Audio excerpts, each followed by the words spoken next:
Isu sebenar bukan soal rasuah, sebaliknya betapa mudah Victor Chin mendapat kontrak pembekalan MyCard dan pasport berbilion ringgit. Itu kritikal lantang seorang pemerhati susulan kontroversi pendedahan ahli perniagaan Victor Chin didakwa berkait rapat dengan skandal mafia korporat yang kini heboh diperkatakan dalam kalangan ahli politik terutamanya parti PKR.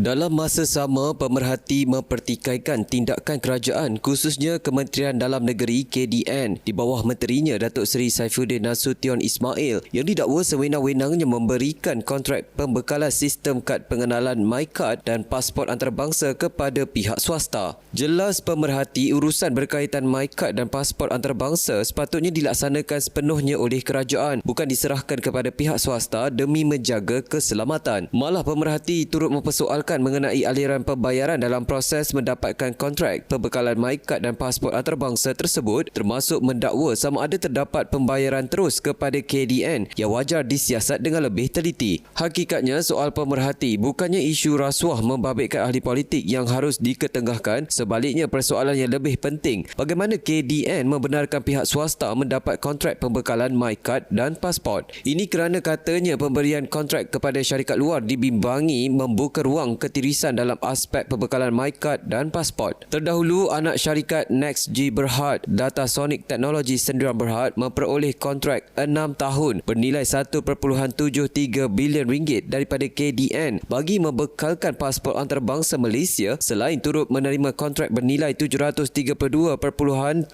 juta ringgit daripada kementerian sama untuk pembekalan kad pengenalan nasional Malaysia. NextG dalam satu kenyataan berkata Datasonic Technologies menerima dan bersetuju dengan surat lantikan daripada KDN untuk mengeluarkan dianggarkan 3 juta pasport antarabangsa setiap tahun. Selain kontrak itu, turut merangkumi pembekalan MyCard, MyTentera dan MyPOCAD struktur baharu untuk Jabatan Pendaftaran Negara JPN bagi tempoh 6 tahun bermula 1 Jun 2026 hingga 31 Mei 2032.